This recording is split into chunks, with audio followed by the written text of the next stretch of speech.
let's discuss a particular kind of questions which contributes a lot to your total score. Why? These questions are easy to answer in the sense they don't take much time. In a short while, you can pick up a good number of points in the SAT because of these questions.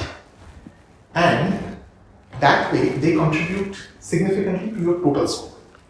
So it's very important that you get them right and save time here so that you can devote that time to other more thought-provoking questions.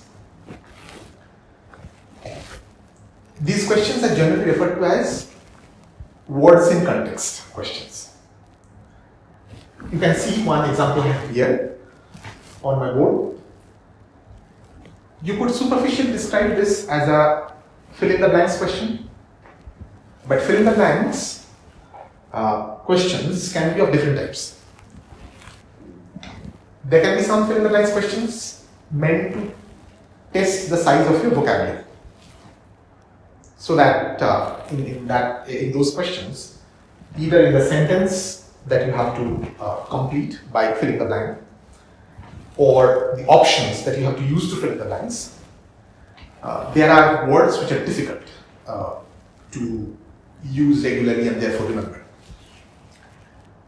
The SAT words in context questions, they are not a test of your vocabulary. They are rather a test of your understanding of the paragraph given. It's called words in context kind of a question because the context determines what word you will choose. As you can see, the answer options we have in this question: prevail, succumb, diverge, and intercept. They are not very rare kind of words. They are not difficult words. Most people know them. So let's see how to use the context to decide our choice in this case. The paragraph says, critics have asserted that fine art and fashion rarely dash. You have to fill this blank. And as you can understand, because this part is the subject of the sentence, there should be a verb in this blank. Fine art and fashion, they do something. Whatever they do, that verb should be here. Now, what they do would be difficult for us to predict based on this first part of the sentence because it has been truncated. So, we will try to find the context from the rest of the sentence, say from this part to this part. This part says a world where artists create timeless works for exhibition and designers periodically produce new styles for the public to buy. Now, how does this context help?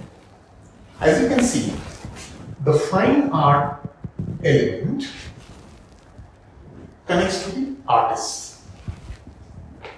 The fashion element, on the other hand, connects to the designers here.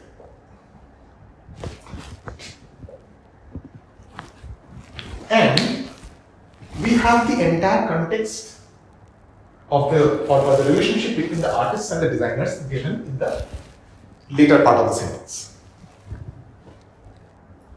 What is that relationship? The artists create timeless work, while the designers periodically produce new styles. From this contrast between this timeless works and periodically new works, new styles, we can understand that the fine art and the fashion here will be connected by opposites, not by similar things. So we can say critics have asserted that fine art and fashion generally go to different ways. Because artists' creation and designers' creation, they go to different ways. However, as I said, the context determines what you choose, and the context is not just in one word, it's spread through the entire sentence. A major part of the context here of this blank, the context for this blank, is this word rarely. If we are trying to say, critics have said that fine art and fashion generally go to different ways, then they rarely go the same way. So we should not put different here, we should put something that means the same. Now, coming to our options, we have prevail, which has nothing to do with different, either different or same. Succumb also has nothing to do with different and or same. So these two are gone.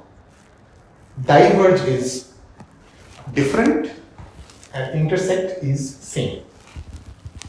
Diverge is going to different ways, intersect coming together. Because of rarely, this rarely, if we had generally here, then we would say generally diverge, but we don't have generally. The question gives you rarely. So this goes out and we are left with this.